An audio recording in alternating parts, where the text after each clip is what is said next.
Хайырлы жымға кешетіліп, Собал Уқынары телевидениесі шираттағы отына информацион программысын қорарға шақыра. Студияда Гүлназ Ғатаулина һәм бүгінгі шығарылышта. Традицион халық жиыннары тәмамланды. Ул суғыш мәңгі ұнытылмай. Афғанстаннан Совет ғаскерлері шығарылуына 32 ел тулды. Ел Хатын-кызы республика бәйгесінде иң-иңнәр жиыла. Бойлар собасында яшәүче Венера Вәғизова турында махсус сюжетыбыз.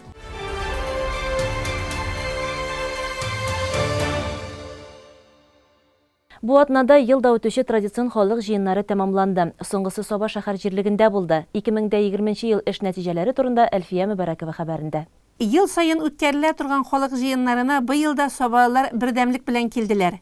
Залда урыннар шикле булуга карамастан, пандемия заманы бит, билгеләнгән вакытка бердәм үз урыннарын алдылар. Шулай ук зом режимы аша тоташучылар саны да шактый иде. Башка еллардагыдан айырмалы буларак, быел чыгыш ясаучылар саны арткан. Район үзәгендәге 6 яслы бакча, 2 мәктәп, аграр көллият, спорт мәктәбе, китапханә, музей, музыка мәктәбе, балалар иҗат үзәге, хастахана, янгын куркынычсызлыгы, полиция һәм банк хезмәткәрләре чыгышын тамашачылар тында алмый тыңладылар. Чөнки халык алдында хисап тотучылар чыгышларын слайдлар ярдәмендә мауыктыргыч итеп төзегәннәр иде. Соба үзәгендә балалар бакчаларында мәктәпкәчә яшьтәге балаларны тәрбияләү, укыту, алар белән төрле шөгыльләр үткәрү махсус план нигезендә оештырыла. Аларның һәр кайсында тәрбиячеләрнең зур фидакар эше чагыла. Төрле конкурсларда җиңүләр, коллективларның зур куанышы. Әмәнә бәләкәч балалар бакчасының 2020 елда 500 мең сумлык грантка лаек булуы шушының ачык мисалы. Соба үзәгендәге 1-нче гимназиядә һәм Сәләтле балалар мәктәбендә укучылар республика фән олимпиадаларында катнашып призлы урыннарны алса, Соба спорт мәктәбе укучылары төрле спорт ярышларында Россия һәм дөнья аренасына чыкты. Район хастаханәсе баш табиб урынбасары Эльмира Гайнуллина үзенең чыгышында давалау өчен кайтарылган яңа җиһазлар белән таныштырды. Пандемия чорында авыруларны давалау өчен махсус җиһазландырылган палаталар булдырылуы, район җирлегендә бу чир белән көрәшүнең дәвам ителүе хакында сөйләде. Халыкны вакцина ясатырга чакырды. Әйе, бу урында вакцина шикле сыйыкша түгел, ә коткару чарасы ул дип тә өстәргә кирәк. Соба шәһәр җирлеге башлыгы Расих Хасанов еллык эшкә хисап биргәндә барлык эшләрне анализлап күрсәтте. Халыкның яшәеше, үлем-китем, өйләнешүчеләр, бала тудыру, зиратларның чисталыгы, үзара салым акчасына, елга аша чыгарга күперләр, тротуарлар, чишмәләр төзекләндерелде диде ул. Ә менә 2020 ел өчен үзара салым акчаларын әле түләп бетермәгән кешеләр дә бар икән. Бүгенге көнгә аларның саны 632 кеше тәшкил итә. Шуның кадәр әҗәтле бар дигән сүз. Бу акчага күчергәндә 189 мең. Расих Мөбәрәкович 1 мартка кадәр акчаларны түләп бетерергә чакырды. Район һәм республика җитәкчелеге тарафыннан зур эш башкарыла. Шуның нәтиҗәсендә Бистәнең йөзе матурая бара. Соңгы елларда сафка баскан мәдәният һәм ял паркын, халык теленнән набережный дип йөртелүче Сабинка елгасы ярбуе мәйданчыгын төзекләндерү шуның ачык мисалы. Бистә халкы мәдәният һәм ял паркын аеруча якын күрә. Бирегә гаиләләре белән килеп, рәхәтләнеп ял итәләр. Шулай ук биредә массалы күләм чараларда яшь үткәрелә. Башланып киткән 21 елда күләмле эшләр башкаруны күз алдында тотабыз. Менә алар: аренда торак программасы кысаларында Урта Саба авылында 2 индивидуаль йорт төзү, индустриаль паркта төзү эшләрен дәвам итү, резидентлар җәлеп итү. Закирисов урамында төзелә башлаган паркның эшен дәвам итү. Собадагы барлык организацияләр, шәхси эшмәкәрләр белән берлектә җирлеккә агач утырту эшен, шулай ук организацияләрнең үз территорияләренә агач куак һәм чәчәкләр утырту эшен дәвам итү. Быел җыенда залдан сорау бирүчеләр булмады. Ә менә язмача килгән берничә сорауга җаваплар кайтарылды. Соба халкы белән булган җыенда Соба муниципаль район башлыгы Рәис Минханов катнашты. Ул 2020 елда районда һәм республикада булдырылган зур проектларның эшли башлавына басым ясады. Җыеннан халык үзенең сорауларына җаваплар алып таралды. Бөтен мәсьәләләрне киләчәктә без бергә эшлисе була. Инде нәрсә хыялландык, нәрсә уйлыйбыз. Бөтен нәрсә тормышка ашып бара.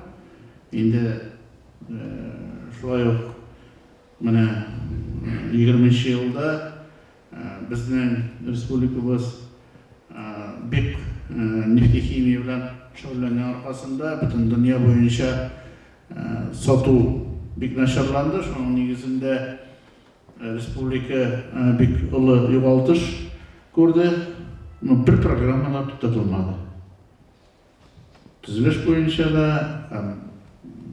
ремонтлау буенча да, тормыш итү буенча да ияле безнең мал средний бизнесларга да һәм предприятиеларыбызга да льготный кредитлар турында һәм төрле радио телевидениедан әйтеп торалар. Мин яңа кабатламыйм. Дөресен әйтергә кирәк. Аны без ишектәге авырлыгын біз сизмәдек. Өстәге җитәкчеләр үзләре генә беләләрдер инде. Сезгә бөтенләй хөрмәтле сәламәтлек. 2020 елда зур хезмәтләрегез өчен бик зур рәхмәт.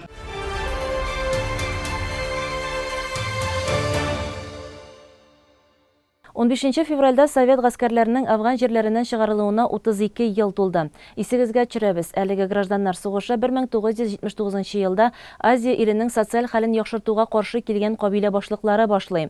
Афганстан хөкүмәте Советлар Союзына ярдәм сорап мөрәҗәгать итә һәм анда безнең гаскәрләр керә. Белгәнебезчә, анда 14 меңнән артык совет хәрбие бер гаепсезгә һәлак була. Меңнәрчә солдат инвалидка әйләнеп кайта. Февраль айы кайнар ноктада булган якташларыбыз күңелендә ел да яңара һәм бу дата район күләмендә билгеле бер чаралар кысаларында да билгеләп үтелә. Елдагыча сугышчан егетләр 15 февральдә хәрби комиссариатка җыелышты. Бу көн әлеге райондашларыбыз өчен аеруча дулкынландыргыч, шатлыклы да ул тетрәндергечтә. Афган сугышына нокта куелу шатландырса, аның кайнар җилле далаларында япь-яшь солдатларның башларын салып калуы күңелне әрнетә. Елның шушы көнендә нәкъ менә шул көннәр һәркемнең күңелендә кабат яңара. Аларны Афган сугышы тәмамланган көн белән тәбрикләргә башкарма комитет җитәкчесе урынбасары Марат Кәримов килде. Үзенең күңелендә булган уйлары белән уртаклашты. Алда яхшы киләчәк теләде. Үзара фикер алышып, бер-берсен тәбрикләшкәч, афганчы егетләр бердәм рәвештә мәгънәсез сугыш корбаны булган якташларыбыз истәлегенә яңартылып, яңа урында Сабаның үзәк урамында урнаштырылган һәйкәл-монумент янына килделәр. Дошман кулыннан һәлак булган егетләр рухын җылытып чәчәкләр салдылар. Районда Афганчылар берлеге 1994 елда оеша. Һәм шул вакыттан алып бүгенгәчә һәр вакыт егетләрнең гаиләләренең хәлләрен белеп, кирәк булганда ярдәм итеп тору гадәте дәвам итә, ди районның Афганчылар берлеге рәисе Илшат Әхмәтшин. Районыбызда бүген барлыгы 87 интернационалист сугышчы юлын үткән якташыбыз исән-сау, 25 егет исә гур иясе булган. 12 февральдә башладык. Анда иң баштан без инвалид сугыш инде хәзер көндә Шакиров Рустам Лесоза аның хәлен белдек. Аннан соң инде киттек үзебезнең делегация бар инде Шыңгал ягына. Анда Шыңгалның мәктәп, урта мәктәп укучылар белән бергә Зинатул Илфат каберенә чәчәкләр салып, аннан соң Шыңгал урта мәктәбендә мероприятие дәвам итте инде. Анда юналмая калу итеп, һәм соңыннан анда инвалид безнең улының өстендә та 7 ел инде Ибраһим Илдус аның хәлен белдек инде. Шулай 2 ел элек Афганстанда хезмәт иткән безнең егетебез 2 ел элек вафат булды. Корбанов Ринат Котосович аның әнисенең киреп хәлен белдек. Афганстанда 84 елда 26 июньдә хәлак булган Зинатул Илфатның әнисе киреп аның хәлләрен белдек. Һәм соңгы точка итеп монда Сабага кайтып инде авиакомпанияда егетләр белән чыгыш ясадык инде. Шул вакытта безнең параллельно монда Сабада встреча мәктәптә барды инде, анда безнең пограничниклар выступайтты. Казаннан безгә материал ярдәм күрсәтелде. Афганда үлгәннәрнең һәм хәлак булганнарның семинарына, хәзер вакытта үлгән семинарына хәлак үлгәннәрнең семинарына әйләнеп чыктык инде. Инвалид егетләргә шулай ярдәм күрсәтелде. Әле без юбилейларга барабыз, мәсәлән, кемнең әниләре исән, мәсәлән, 80 яшь булды, гаилә бара, анда булдык. 1 июльдә бит инде ветераннар көне бәйрәме. Шул уңайдан без тоже әйләнеп чыгабыз, уже вакытта инде Чечняда хәл булганнарда әниләрнең хәлләрен белеп чыгабыз. Бергәләп, анда уже Чечня хезмәт иткәнлекләр белән бергә. Менә без бүгенге көндә шу безнең прекрасный монумент район җитәкчелегенә бик зур рәхмәт әйтәбез килә. Рәис Мурашка особенно бик зур рәхмәт.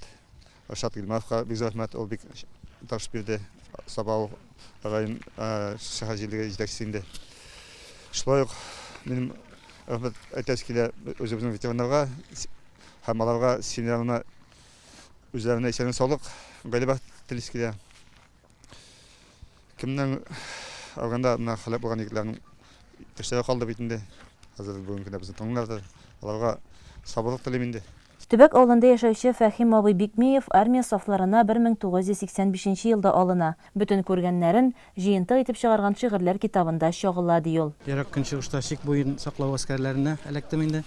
Һәм анда 1 ел булганнан соң 1986 елның июль айларында Төркмәнстанга күчендек. Анда әзерлек шартлары үтеп 2 сентябрьдә 1986 елда Әфганстанга кирдек. Анда хезмәт итәргә туры килде инде Герат провинциясендә. Шул тирәләрдә безнең бурыч иде Иран чикләреннән Әфганстанга кергән дошманнарны җибәрмәү инде. Боеприпасларны юк итү, аларны гомумән юк итү инде. Шундый безнең битендә часто граница булган чик буе шундыйлар бурыч икмән инде безгә. Бигрәк тә менә шушы көннәр якынлашканда инде безнең югалткан дуслар инде бигрәк тә йөрәк турында тора. Анда күргән авырлыклар беркемгә дә күргә язмасын. Аны әйтәләр бит инде дөрес тә булмаган, дөрес булмаган ансаның тарих эше, югардагылар эше. Без инде бер раз әйтелгәч бурыч булгач кирдек инде үзебезнең бурычны үтәдек. Шуны әйтәсе килә инде. Минем бөтен әйтәсе килгән әйберләрем шигырьләремдә. Мин бүген көндә шигырьләр җыйттым. Аларда бөтенсе дә китапларны ачып карасалар, анда югалткан дусларның язмышы да, үзебезнең күргәннәр дә бөтенсе шунда чагылган. Илфат Сабитов Афган җирләренә 1981 елда аяк баса. Кабул шәһәрендә мотострелковый полкта хезмәт итә. Соңгы гаскәрләрнең чыгуына 32 ел тулса да, күз яшьләрен тыя алмый. Күргә туры килгән төрлесен, яшь кенә вакытта авырга туры килде, иптәшләр югалды. Безнең шул тип бурычыбыз Советлар Союзыннан килгән машина Баграм юлын саклау иде тип эшебез. Безнең в общем инде бөтен безнең гаскәрне киттеләр дип әйттеләр безгә. Советлар Союзының южный границасын сакларга сезнең бурычыгыз дип. Без шул таләп белән шунда кергән. Ел шуны ягыдылар. 15 февраль җиткәндә сезнең нинди хисләр били? 15 февраль җиткәч күңел тола. Сөйнечле менә күрәсезме? Искә иптәш малдан искә төшә шул тавыр. Хамында. Күсәлендә. Барса. Менә шундый. Ашылтта китәсең искә төшкәч авырда инде. Бу егетләр Илгизар Харисов, Фердинанд Шайдуллин, Илфат Зиннатуллин, Илшат Хайруллин, Миннегали Нугманов, Хабир Захидуллин, Марат Зайцев Афганстан сугышы корбаннары. Алар матур тормышка бары менә шушы уелып ясалган рәсем аша гына карый. Мәгънәсез сугыш аркасында күпме райондашыбыз никадәр илебез солдаты җан биргән. Әмма беркемдә бер нәрсә дә онытылмый. Интернационалист сугышчылар Бөек Ватан сугышында башларын салган якташларыбыз истәлегенә дә чәчәкләр салдылар. Иң шәп әйдаман. Республикада күп еллардан бирле шушы исемдә бәйге үткәрелеп килә. Апрель айында анда безнең район танын яклап Шәмәрдән лицейннан Зәлия Павлова чыгыш ясаячак. Ул бәйгенең район туры җиңүчесе. 5 көндәш арасындагы киеренке көрәш турында Раилә Галәвина сөйләр. Иң шәп әйдаман бәйгесенең зона этабында районның барлык мәктәпләре дә үз эшчәнлекләрен яктыртып, язмача эшләрен жюри хозурына тәкъдим итә. Алар арасыннан 5се финал турына үтә. Шушы әйдаманнар үз шифтлыкларындагы балалар белән 17 февраль көнне бәйгенең район сойлап алу турына килде. Аларны сәхнәдән бәйгедә уңышлы чыгыш ясарга чакырып, балалар иҗат үзәге директоры Венера Хабибрахманова сәламләде. Зона турында катнашучыларга рәхмәт хатлары тапшырды.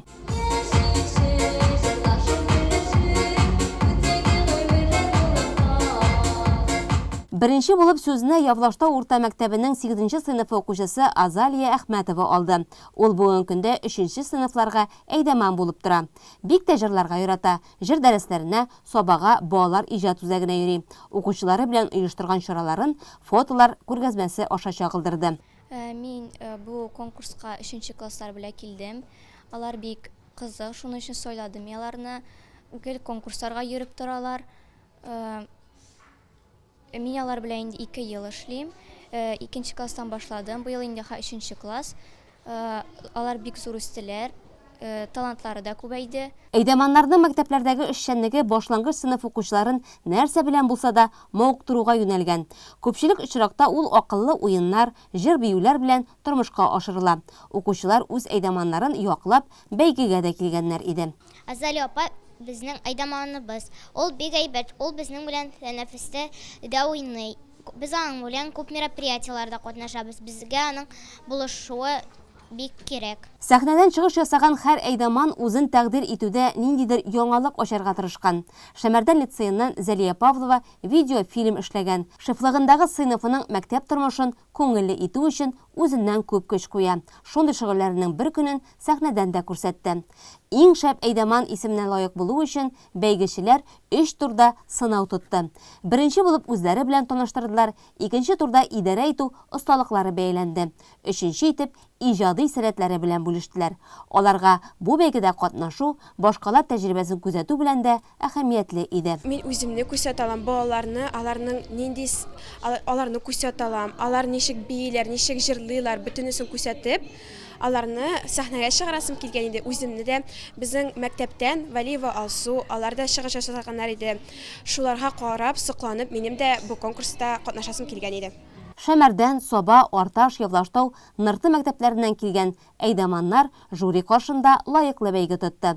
Һәр чыгыш, һәр яклап игътибарга алынды. Алар үзләренең портфолиоларын безгә тәкъдим иттеләр. Монда үзләренең эшләрен күрсәтелгән инде әлеге портфолиода. Шулай ук аларның үзләре язган инде, үзләре эшкәрткән бер класстан тыш чара тәкъдим иттеләр. Һәм шушы 21 конкурсантыбыз 21 портфолио арасыннан без инде сайлап алу этабын үткәрдек.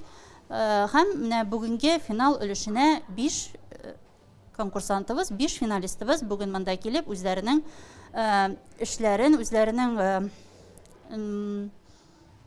багажларын дип әйтик инде, алар безгә тәкъдим итәләр. Җиңүчеләрне үз сәләтләреннән чыгып, номинацияларга бүлеп ачыкладылар. Ә иң шәп әйдәман исеменә Шәмәрдән лицейыннан Зәлия Павлова лаек булды. Хәзер аның иҗади портфолиосы бәйгенең республика турында катнашу өчен комиссиягә җибәрелә. 2021 ел республикабызда туган телләр һәм халыклар бердәмлеге елы буларак билгеләп үтелә. 21 февральдә халыкара туган тел көне дә әле. Бу уңайдан республикабызда да, районыбызда да күп төрле чаралар үткәрелә. Шуларның берсе кичә Соба гимназиясында оештырылган иде. Бу мәктәптә бүгенге көндә 7 милләт вәкиле белем ала һәм алар бәйрәм хөрмәтенә үз халыкларының гореф-гадәтләрен, милли киемнәрен, аш-суларын барлап күргәзмәдә әзерләгән иде. Шул ук вакытта фольклор чыгышлары да бәйрәмгә ям өстәде. Чарадан матур мизгелләрне тулырак киләсе чыгарылышыбызда сөйләрбез.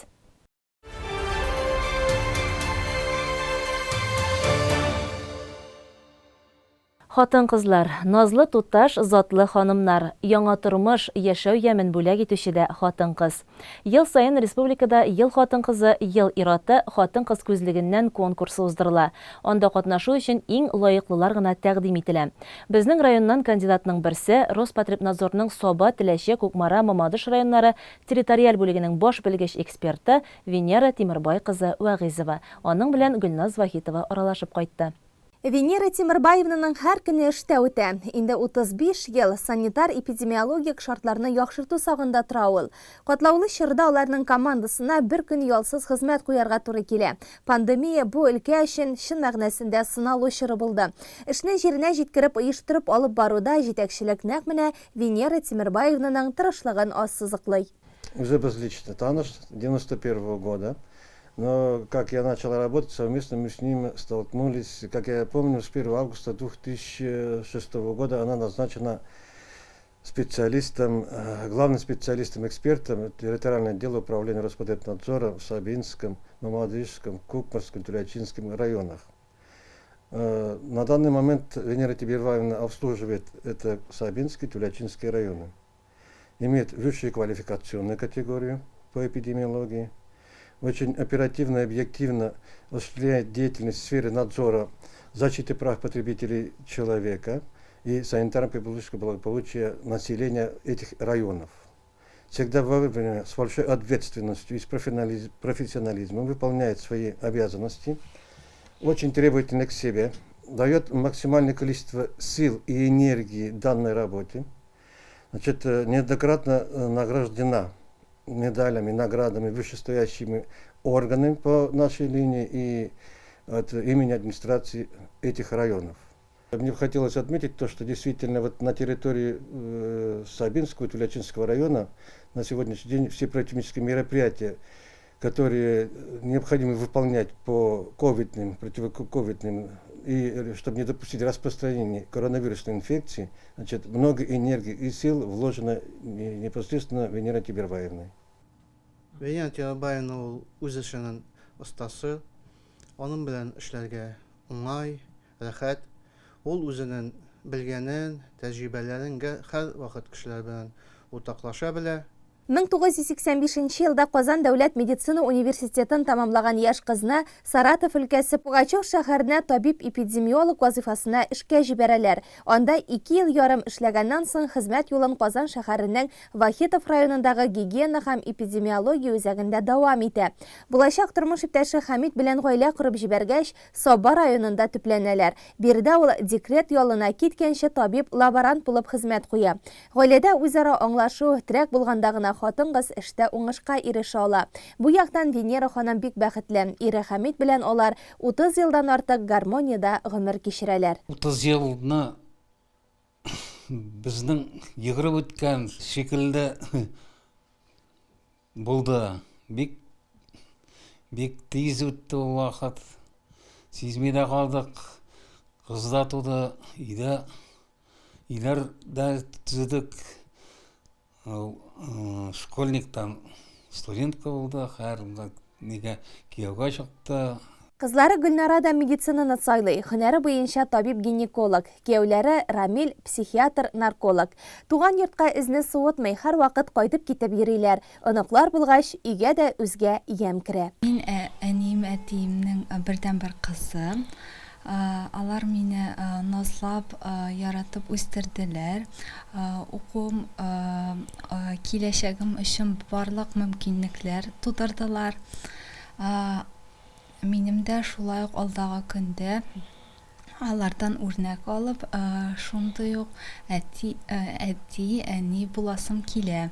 Я благодарен судьбе за то, что она познакомила с такой замечательной семьей, где как раз творит доброта, взаимопонимание, взаимопомощь, поддержка.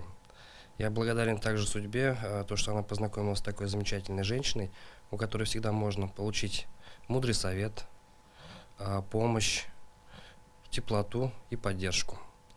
Спасибо ей за идеальное воспитание своей дочери. Венера ханым үзе хатын-кызны яшәгән саендагы пешемешләрен күбрәк бирүче алмагач белән тиңли. Алмагачны утырталар. Ул үсә, чәчәк ата, елдан-ел ныгый, җимешләрен күбрәк бирә башлый. Һәм ул сыйфатлырак та, тәмнерәк тә, баллырак та, татлырак та була. Менә минем өчен хатын-кыз семьяда ул алмагач кебек. Тормышы да нәкъ алмагачны хәтерләтә. Аның өчен эш, шәхси тормышның аеру төшенчәсе юк. Барысы да уртак. Гөрләп барган эше җитәкчеләр тарафыннан да югары бәяләнә. ТССРның 100 еллыгы уңайыннан истәлекле бүләкне ул Татарстан Республикасы президенты Рөстәм Миңнеханов кулыннан кабул итеп алды. Бүгенге көндә минем өчен олы бүләк үзебезнең Татарстан президентының кулыннан алган медаль. Минем өчен ул көн бик истәлекле. Оружейный палатага барып, шундый олы хөрмәт алуым минем өчен бик зур бәя. Менә шулай мәгънәле яшәлгән гомер үкенечле түгел. Венера ханымның бәхете түгәрәк. Янда ышанычлы ир, балалар һәм яраткан хезмәт урыны. Бу уңышка тормышта үз ролеңне белеп башкарганда гына ирешеп буладыр. Иң беренче роле хатын-кызның семьяда аңнап икебез бергә бер киңәшкә килеп киңәшләшеп яшәргә. Шул вакыт семьяң нык була. Шул вакыт хатын-кыз иратка терәк була. Шул вакыт хатын-кыз балаларыңа үрнәк була. Хатын-кыз жер йөзендә яшәүче гүзәллек алихәсе дә, иң назлы, иң шәфкатьле йөрәк иясе дә, иң көчле яратуга сәләтле зат та. Бу сыйфатларның барысында Венера ханым үзенә туплаган. Аның хыялы җиһанны иҗмах итү.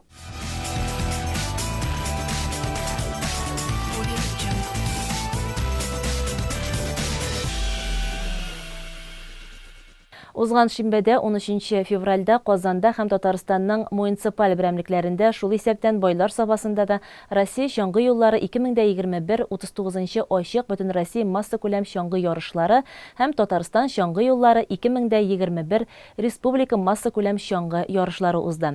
Анда Татарстаннан 170 меңнән артык чаңгычы катнашты. Бу сафта сабалылар да лаеклы үз урынын биләде. Сабаның елга ярында бүген сабан туйдан бердә ким түгел. Чаңгычылар туйы дисәк дөресрәк булыр. Россия күләмендә старт алган чаңгы юллары 2021-гә Татарстан белән бергә сабалылар да менә шулай бердәм килеп кушылды. Әлеге спорт чарасы аның чын осталары өчен генә түгел, ә чаңгыга битараф булмаган һәркемне берләштерү белән дә әһәмиятле. Бүген яше карты, баласы чагасы дигәндәй чаңгысын киеп бәйге сафына басты. Иң элек тантаналы ачылыш булды. Спортчыларны Саба муниципаль районы башлыгы Рәис Миннеханов, башкарма комитет җитәкчесе Марат Ишниязов, яшьләр эшләре һәм спорт бүлеге начальнигы Ирек Гарипов, ярышларның баш хөкемдары Алим спорт мәктәбе директоры Рифат Хисамов сәламләде. Аннары инде узышларга старт бирелде. Иң беренчеләрдән булып үз көчләрен нәни чаңгычылар сынады. Районыбызның төрле балалар бакчаларына йөрүче малайлар-кызлар зур дулкынлану белән ярышка кузгалды. Аларның финиш сызыгын үткәнен тәрбияче апалары белән бергә әти-әниләре, әби-бабайлары зарыгып көтеп алды. Трассаны уңышлы узу аларның һәр кайсы өчен дә лаеклы җиңү булды. Шушы мизгелләрдән үзара көч сынашу тулы көченә башланып китте. Старт сызыгы чаңгычларны бер-бер артлы озатып кына торды. Мәктәп, күллият укучыларыннан соң оешма, предприятие хезмәткәрләре кузгалды. Өлкәннәребез лаеклы ялда булучы абый-апайлар да бүгенге чарадан читтә калмады. Алар да чаңгыларын киеп, үз активлыкларын күрсәтте. Һәркем өчен дә иң күңеллесе финишка килеп җитү. Анда чаңгычыларны зур алкышлар белән каршы алдылар. Ә җиңүчеләрне сәхнә түрендә тәбрикләделәр. Беренче өчлек яшь төркемнәренә бүлеп ачыкланды. Һәм җитәкче ир-атлар, хатын-кызлар арасында бүленде. Аларга акчалата премияләр һәм мактау грамоталары бирелде. Ә нәни чаңгычыларга татлы бүләкләр өләшенде. Өченче көн хезмәт коллективлары һәм авыл җирлекләренең ветеран ир-ат командалары арасында мини-футбол уеннары буенча Саба муниципаль районы чемпионаты төгәлләнде. Ветеран ир-ат командалары уеннары Килдебәк авылы мәктәбенең спорт залында 19 гыйнварда башланып киткән иде. Шушы көнгә кадәр барлыгы 8 команда үзара иң көчле булу исеменә көрәште. Соңгы уеннар Сабагаз Олимп исәп 0-1 һәм җитәкчеләр администрация исәп 1-6 командалары арасында оештырылды. Уеннарда үзе дә катнашкан Саба муниципаль районы башлыгы Рәис Миннеханов һәр командага рәхмәтен җиткерде. Хәрәкәттә бәрәкәт. Инде безнең күп еллар традиция бара. Һәм башлап җибәргәндә бик зат бар кебеге кыска арада үтеп китте. Инде бүген нәтиҗәне ясыйбыз. Яңадан безгә дә исәнлек саулык. Киләчәктә нинди хыялларыбыз бар, тормышларыбыз. Хәзер менә волейбол уеннары башлана, теннис уеннары. Һәм инде үзегезне яңадан бу көннәрдә шәмбәдә күрәбез дип шайтып районыбызда хәрәкәт. Эш урыннарыгызда да сез тырышып эшлисез, бик рәхмәт. Районлыкларын күтәрәсез. Инде төнезгә дә эш урыннарыгызда уңышлар, файда, рәхәтле. Җиңүгә лаек булган командалар исемлегендә 3нче урынны Шылпуымга, 2нче урынны администрация алды. Беренчелеккә Олимп футболчылары иреште.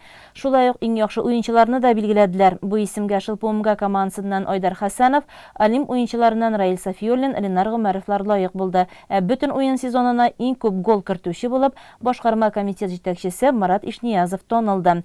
Ветеран уенчы Альфред Габдрахманов исә районның җәмәгать тормышында актив катнашканы өчен Саба муниципаль районының алтын билгесе белән бүләкләнде. Җиңүчеләргә медальләр, акчалата бүләк һәм грамоталар тапшырылды.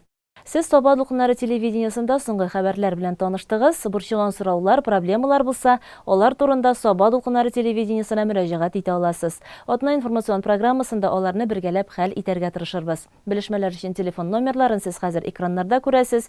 Әгәр дә атна информацион тапшыруын карамый калгансыз икән, социаль челтәрдәге битләребездә карау мөмкин.